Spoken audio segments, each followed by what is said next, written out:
I spent 23 years building my company, valued at $180 million. On the day of the divorce, my wife wanted every cent. What she didn't know was that I already had recordings of her affairs with the gardener, the personal trainer, and the butler. When my lawyer played them in court, she turned ghost white. "I'm glad to have you here. Follow my story until the end and comment the city you're watching from, so I can see how far my story has reached. My name is Paul, and at 64 years old, I thought I had built something unbreakable. 23 years of 16-hour days, missed dinners, and sacrificed weekends had created an empire worth $180 million. My construction company had grown from a single truck and a dream into the largest commercial contractor in 3 states. I had everything a man could want: success, respect, and what I believed was a loving wife. That morning, sitting in my lawyer's office, I watched Megan across the mahogany conference table.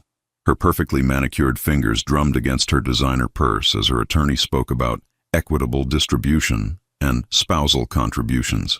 At 44, she still turned heads wherever we went.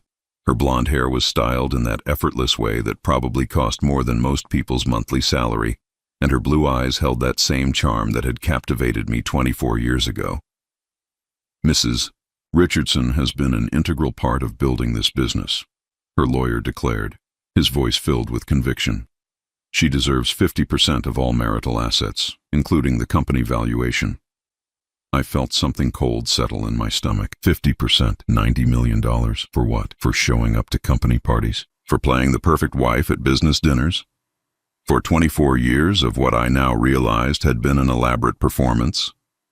My attorney, James, glanced at me before responding. "My client built this company through his own labor and vision. Mrs. Richardson's contribution to the business operations was minimal at best." Megan's eyes flashed with something I had never seen before: pure calculation. "Minimal?" she said, her voice rising slightly. "I supported Paul through every late night, every business trip, every stressful period. I was there when he wanted to give up. I was the one who encouraged him to take bigger risks, to expand." I almost laughed at the irony. She had been there, all right, but not in the way she claimed. "The house alone is worth $3.2 million, her attorney continued. "Mrs. Richardson is entitled to half of that, plus the vacation property in Aspen, the boat, and of course, her rightful share of Richardson Construction." I watched her face as the numbers were thrown around like poker chips. There was no emotion there, no sadness about our marriage ending, just cold mathematics. Everything we had built together, everything I thought we had shared, reduced to dollar signs and decimal points. "Paul has always been generous," Megan said, turning to look at me directly for the first time that day. "I'm sure we can work something out that's fair to everyone." Fair. The word tasted bitter in my mouth. I thought about all the times I had worked through holidays so she could have the life she wanted. The business trips I had cut short because she said she missed me. The investments I had made in her happiness, believing that a happy wife meant a happy life. James leaned forward. "My client is prepared to offer a reasonable settlement, but we need to establish exactly what Mrs. Richardson's actual contributions were."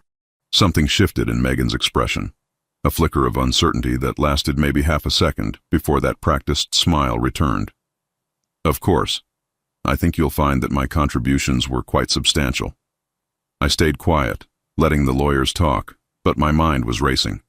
There were things about our marriage that Megan assumed I didn't know, patterns I had noticed but chosen to ignore, coincidences that had piled up over the years until they stopped being coincidences at all. The meeting ended with scheduling another session for the following week. As we gathered our papers, Megan approached me. "Paul, we don't have to do this the hard way. We can be adults about this." I looked at her, really looked at her, probably for the first time in years. She was still beautiful, still charming, still capable of making people believe whatever she wanted them to believe. But I could see something else now, something I had been blind to for far too long. "You're right," I said quietly. "We should definitely be adults about this." She smiled, probably thinking she had gotten through to me. "Good. I knew you'd be reasonable." I nodded, but inside something had crystallized. She had no idea what being an adult really meant in this situation. She had no idea what I had discovered about her over the past 2 years, and she certainly had no idea what I was prepared to do about it. As I watched her walk away, her heels clicking confidently on the marble floor, I felt something I hadn't experienced in years. Not anger, not hurt, but clarity. Pure, cold clarity about what needed to happen next. Some truths have a way of staying buried until the exact moment they need to surface. Megan was about to learn that lesson the hard way. The drive home from the lawyer's office felt longer than usual. Every red light gave me time to think, to remember things I had pushed aside for years. Our house sat on 5 acres of perfectly manicured grounds, a testament to the success I had worked so hard to achieve. But as I pulled into the circular driveway, all I could see were the cracks I had been ignoring. The landscaping truck was there again. Marcus, our gardener, had been coming twice a week for the past 3 years, though I could never figure out why our grounds needed that much attention. He was young, maybe 28, with the kind of effortless charm that made him popular with all the wives in our neighborhood. I had hired him because Megan insisted we needed professional maintenance for our property. I sat in my car for a moment, watching through the living room windows. Megan was animated, gesturing as she spoke to Marcus by the pool. Even from this distance, I could see her body language had changed from the rigid professionalism she had shown in the lawyer's office. She was relaxed, laughing, touching his arm as she pointed toward the rose garden. The memory hit me like a punch to the gut. 2 months ago, I had come home unexpectedly from a business trip to Dallas. Flight got canceled, so I drove through the night instead of staying another day. I had walked into our bedroom at 7 in the morning, expecting to surprise Megan with breakfast in bed. The shower was running, and I could hear her voice through the bathroom door. She was on the phone, talking in that soft, intimate tone she used to use with me. I know, she had been saying, but he's not supposed to be back until tonight. We have all day. When she came out of the bathroom wrapped in her silk robe, she had been startled to see me. "Paul, you're home early." Her smile had been too bright, too forced. "Flight got canceled," I had said, studying her face. "Who were you talking to?" "Oh, just Sarah. You know how she gets when David travels for work. She needed someone to talk to." I had believed her because I wanted to believe her, because after 24 years of marriage, you don't expect your wife to lie about something so basic. But thinking back now, Sarah's husband David worked locally. He rarely traveled anywhere. The lies had been small at first, almost unnoticeable. Megan started going to the gym more often, spending hours with her personal trainer, Derek.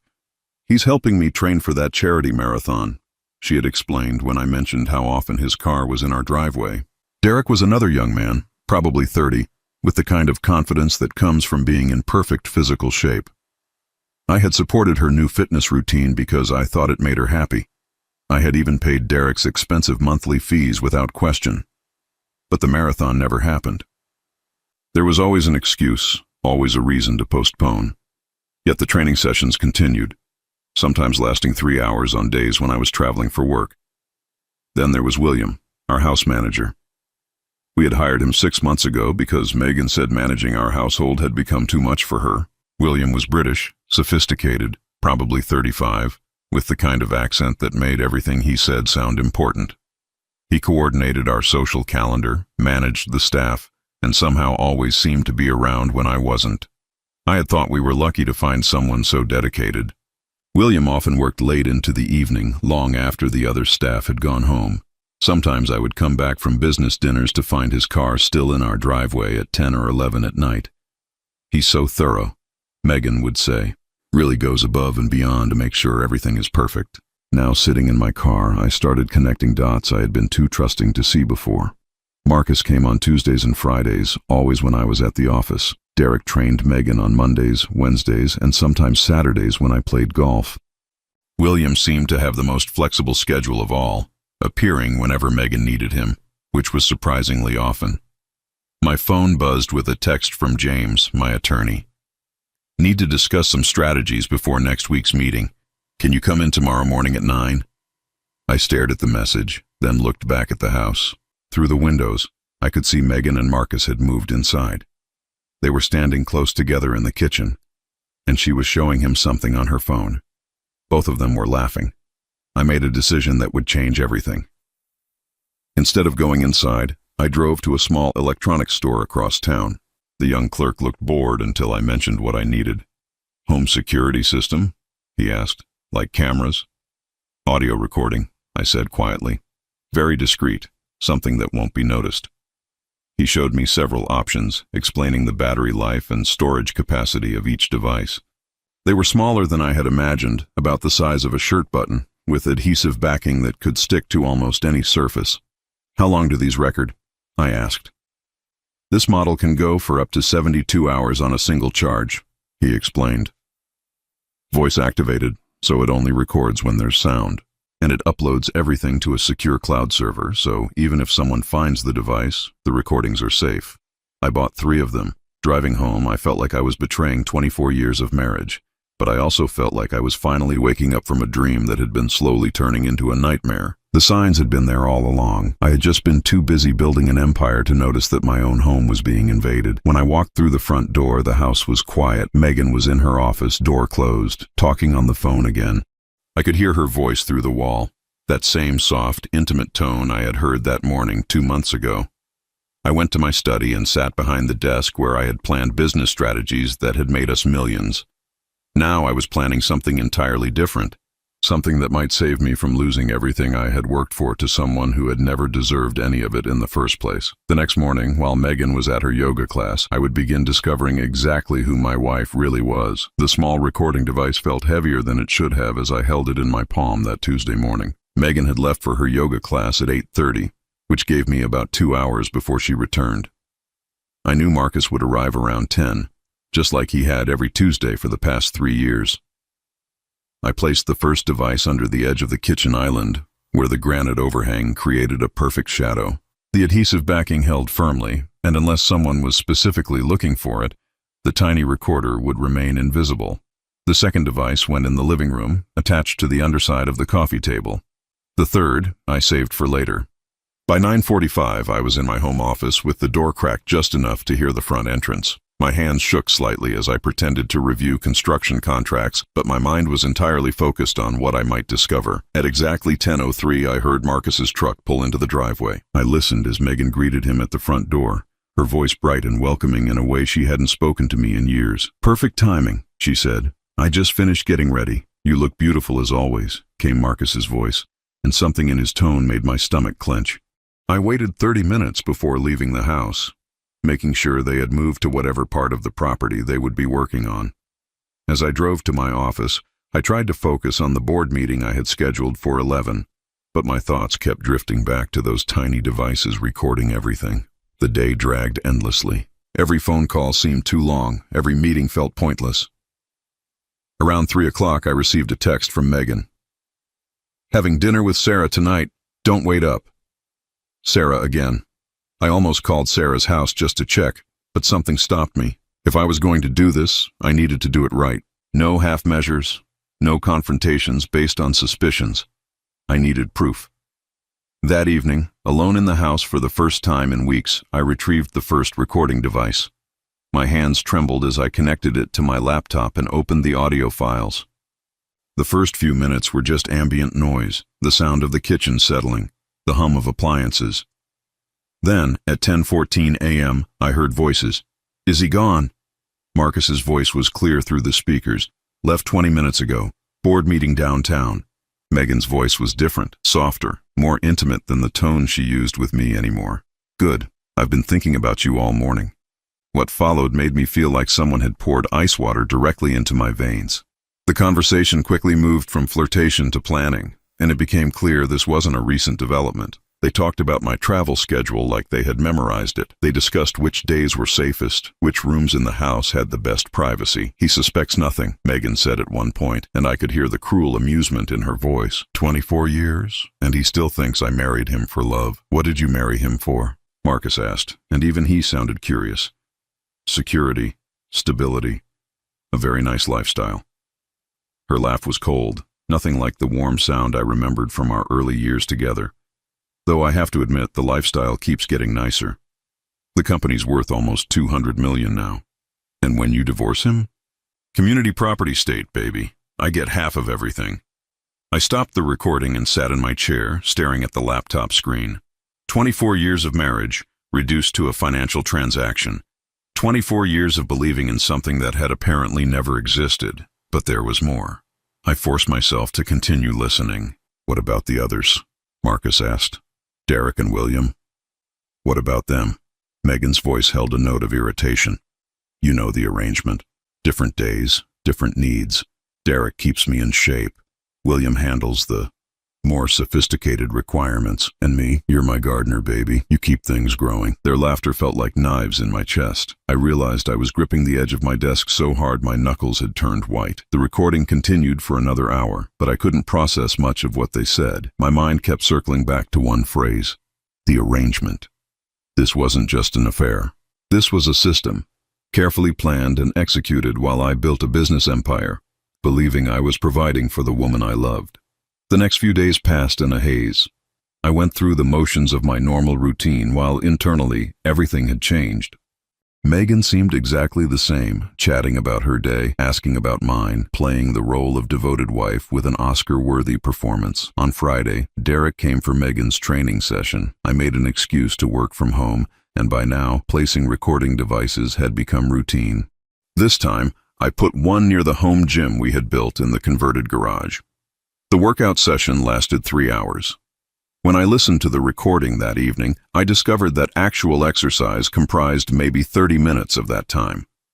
The rest was devoted to discussions about my business travel schedule, my daily routines, and most disturbingly, my personal habits and preferences. "He's so predictable," Megan said at one point. "Same routine every morning, same time leaving for work, same nights he plays poker with his business partners. Makes our life easier," Derek replied.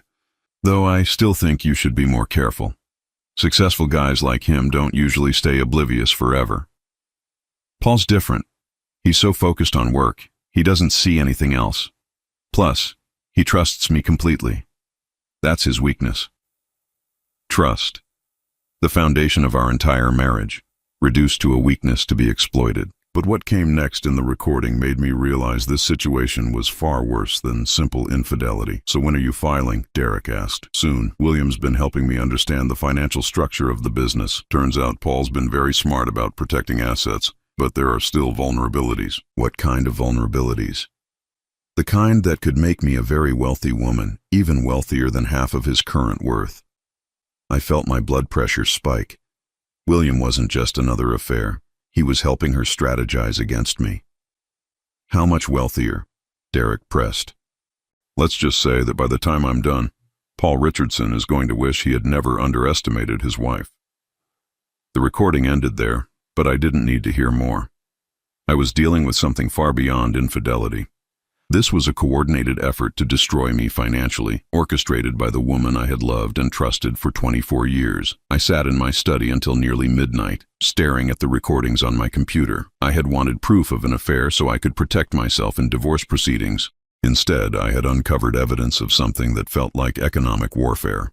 The next morning, I called James, my attorney. "We need to meet," I said when he answered, "and we need to discuss asset protection immediately." "Paul, is everything all right?" I looked across the breakfast table at Megan, who was reading something on her phone with a satisfied smile. "Let's just say I'm learning things about my marriage that are going to change everything." As I hung up the phone, Megan glanced up. "Everything okay?" "Everything's perfect," I replied, and for the first time in days, I almost meant it. Because now I knew exactly what I was dealing with. And knowledge, as they say, is power. The meeting with James changed everything. When I showed him transcripts of the recordings, his face went through several emotions before settling on grim determination.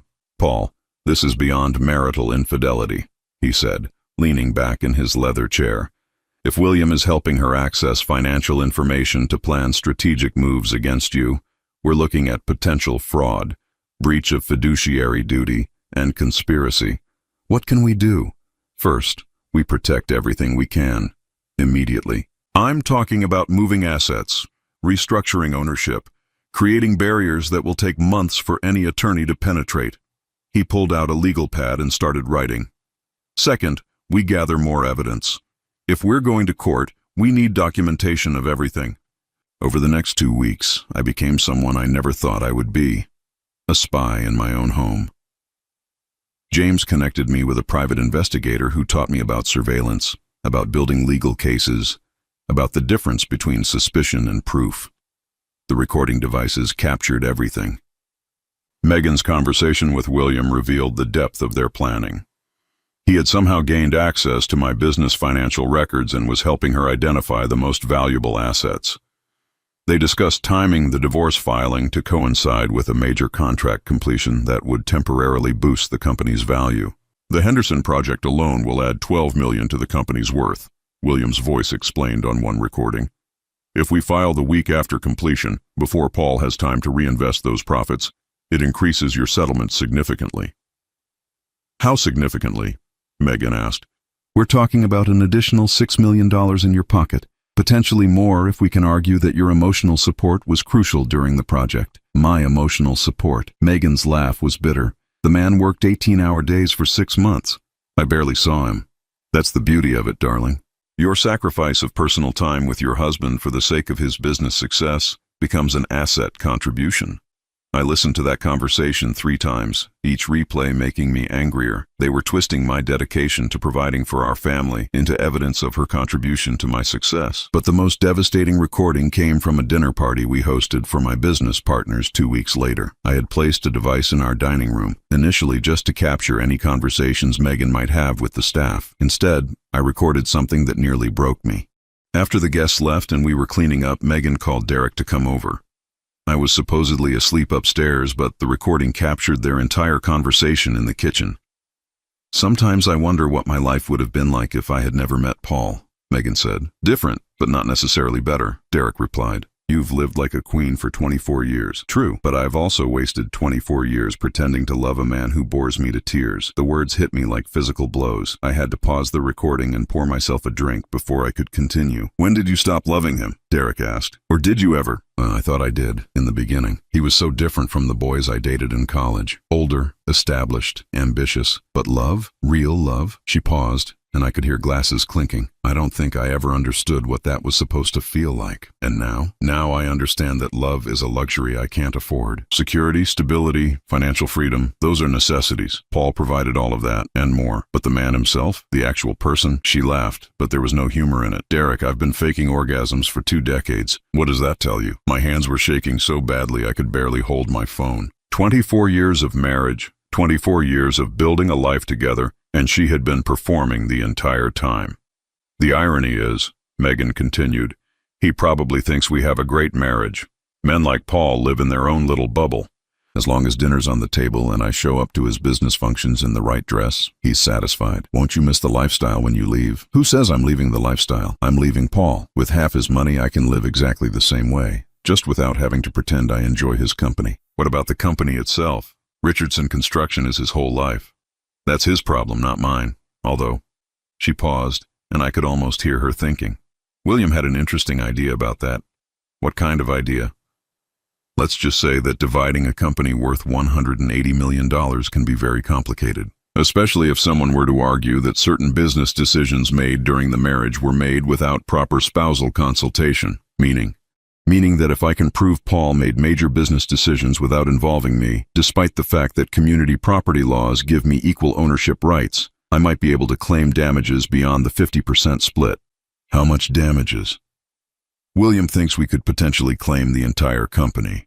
I stopped the recording and sat in stunned silence. They weren't just planning to take half of everything I had built. They were planning to take it all. The next morning, I called James and asked him to meet me immediately. When I shared this latest recording, his expression went from concern to alarm. Paul, we need to move fast. If they're planning to claim the entire company, we need to create legal barriers right now. What kind of barriers? Asset restructuring, family trusts, offshore protections, things that will take years to unravel, even with the best attorneys. He started making notes frantically. How much time do we have? Based on their conversations, they're waiting for the Henderson project to complete. That's about 6 weeks. Then we have 6 weeks to build a fortress around everything you've created.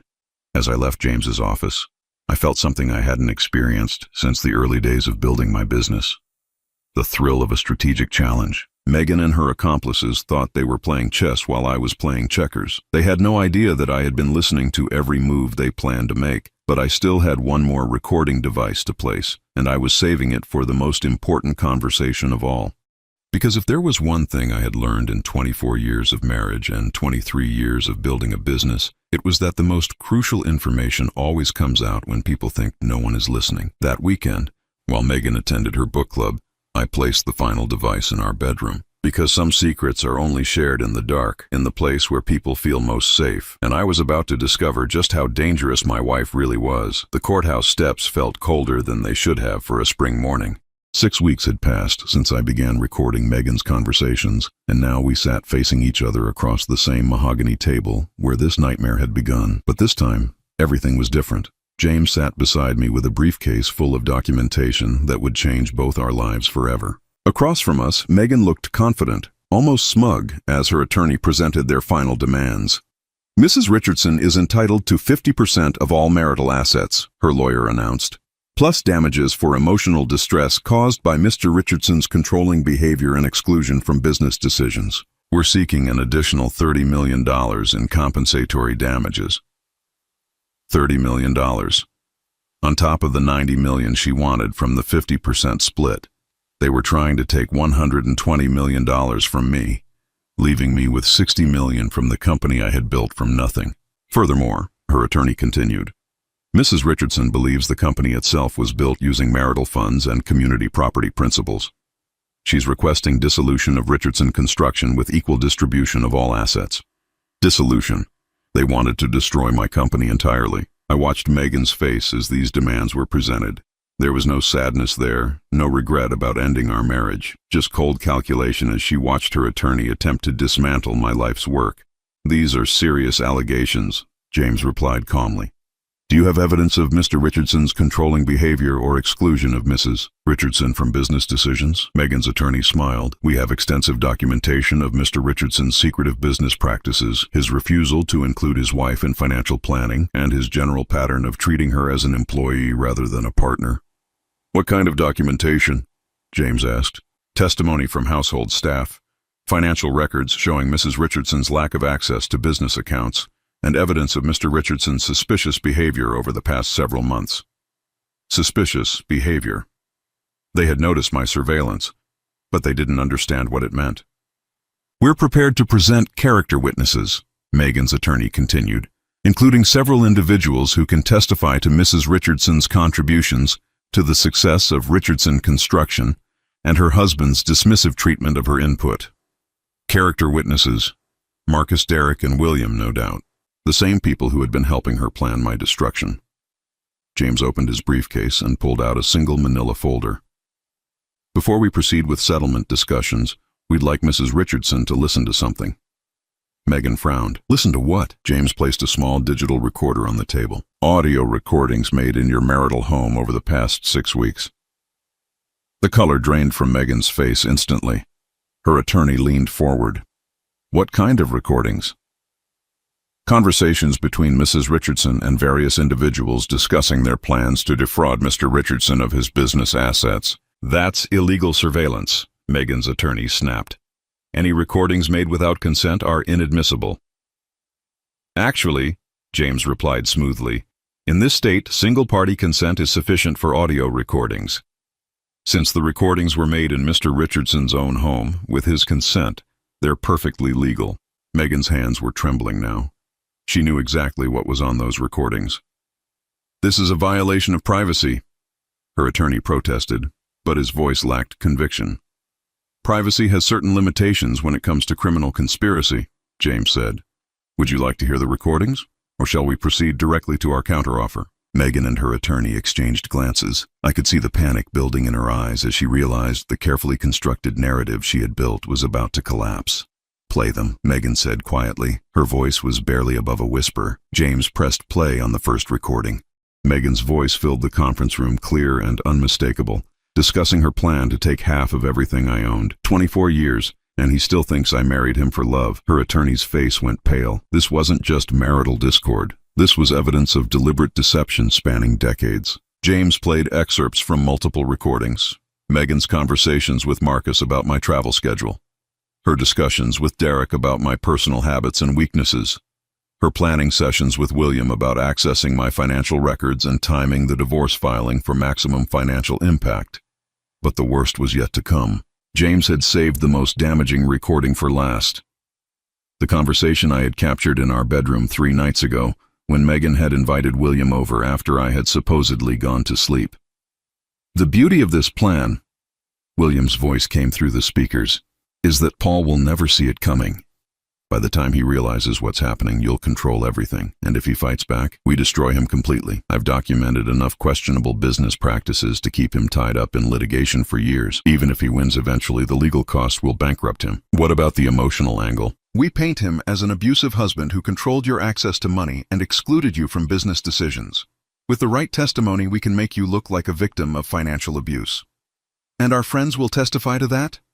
Marcus, Derek, and I will all confirm that Paul was controlling, dismissive, and emotionally unavailable. We'll say you confided in us about feeling trapped and financially dependent, even though none of that is true. Truth is relative in divorce court, darling. What matters is the story we tell and how convincingly we tell it. The recording continued for another 10 minutes, detailing their plan to fabricate evidence of emotional abuse, to claim that I had hidden assets, and to argue that my business success was dependent on Megan's emotional support and social connections. When James finally turned off the recorder, the silence in the room was deafening. Megan's attorney was staring at his notes, probably calculating how quickly he could withdraw from the case. Megan herself looked like she might be sick. As you can see, James said calmly, Mrs. Richardson's claims of emotional distress and exclusion from business decisions are not only false, but part of a coordinated effort to defraud Mr. Richardson of his assets through perjury and manufactured evidence. Megan's attorney cleared his throat. We need to discuss this privately with our client. Of course, James replied. While you're discussing, here are the terms of Mr. Richardson's counteroffer. He slid a document across the table. Mrs. Richardson will receive a settlement of $5 million and can keep her personal belongings and jewelry. In exchange, she will sign a non-disclosure agreement regarding this marriage and will not contest the divorce or make any further claims against Mr. Richardson or his business. $5 million? Megan's voice was hoarse. That's nothing compared to what I deserve. What you deserve, I said, speaking for the first time since the recordings had played, is criminal prosecution for conspiracy to commit fraud. $5 million is generous considering you could be facing prison time. This is extortion, her attorney said weakly. No, James replied. This is justice. Mrs. Richardson has a choice: accept this settlement and walk away, or face criminal charges for conspiracy, attempted fraud, and perjury. The recordings provide clear evidence of intent to commit multiple felonies. Megan stared at me across the table, and for the first time in 24 years, I saw her without any masks or pretenses. She wasn't the charming woman I had married, or the devoted wife she had pretended to be, or even the calculating gold digger I had recently discovered. She was simply someone who had been caught. "You've been recording me," she said, her voice filled with disbelief. "For weeks you've been spying on me in our own home." "I've been protecting myself," I replied, "something I should have started doing years ago." Her attorney leaned over and whispered something in her ear. She nodded slowly, then looked back at me. "How long have you known? About the affairs? About your plans to destroy my business? About the fact that you never loved me?" I paused, letting the weight of those words settle. "I've suspected for years. I've known for certain for 6 weeks, and you said nothing." What was I supposed to say? That I had discovered my wife was planning to commit fraud against me? That the woman I had loved and trusted for 24 years was conspiring with her lovers to steal everything I had worked for? Megan's eyes filled with tears, but I felt nothing. After everything I had heard on those recordings, I knew exactly how real her emotions were.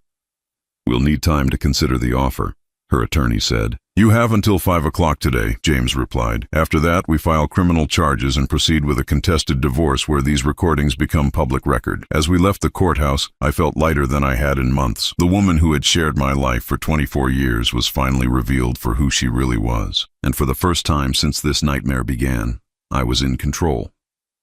At 4:47 that afternoon, James called to tell me Megan had accepted the settlement.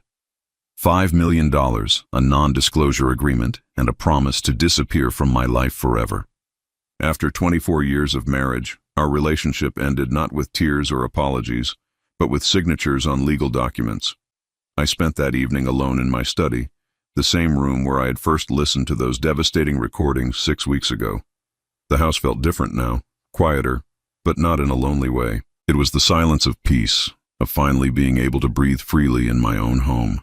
The next morning, I watched from my bedroom window as Megan packed her belongings into a moving truck. She moved efficiently, taking only what belonged to her personally. The jewelry, the designer clothes, the artwork she had collected over the years. She left behind everything that connected her to our shared life, the wedding photos, the vacation souvenirs, even the furniture we had chosen together. I didn't go downstairs to say goodbye. There was nothing left to say between us that hadn't already been said in a lawyer's office. Marcus, Derek, and William were conspicuously absent during the move. Apparently, when their scheme collapsed, so did their loyalty to Megan. She faced her defeat alone, just as she had planned my destruction with others, but ultimately betrayed only herself. 3 days later, I called an emergency meeting with my senior staff at Richardson Construction. These were people who had worked with me for years, who had helped build the company from a small operation into the $180 million enterprise it had become. They deserved to know that their jobs were secure and that the company would continue thriving. As you may have heard, I told them in our main conference room, Megan and I are divorcing. I want to assure everyone that this will have no impact on the company's operations or your employment. My project manager, Janet, who had been with me for 15 years, spoke up. Paul, we all know how hard this must be. If there's anything we can do. Actually, there is, I said. I want to restructure how we operate. I've been so focused on growth and profit that I've missed opportunities to make this a better place to work for all of you. Over the following months, I implemented changes I should have made years earlier. Profit-sharing plans for long-term employees, more flexible scheduling for people with families, a company daycare center for employees' children, investment in training programs that would help my people advance their careers. Richardson Construction didn't just survive my divorce, it thrived. Without the distraction of a failing marriage and the constant stress of surveillance and legal preparation, I found myself more focused and creative than I had been in years. We landed the biggest contract in company history, a $200 million municipal project that would take 3 years to complete. 6 months after the divorce was finalized, I sold the house where Megan and I had lived. Too many memories, too many shadows. I bought a smaller place overlooking the lake, a modern home with clean lines and large windows that let in natural light. For the first time in decades, I decorated according to my own tastes instead of trying to please someone else. I also started traveling, something I had always promised myself I would do when I had time. Megan had never been interested in the places I wanted to see, historical sites, national parks, small towns with interesting architecture. She preferred luxury resorts and shopping districts in major cities. Now I could explore exactly what interested me at my own pace without having to compromise or negotiate. The loneliness I had expected never materialized. Instead, I discovered the difference between being alone and being lonely. I had been lonely for years while married to Megan, surrounded by her friends and social obligations that felt meaningless to me.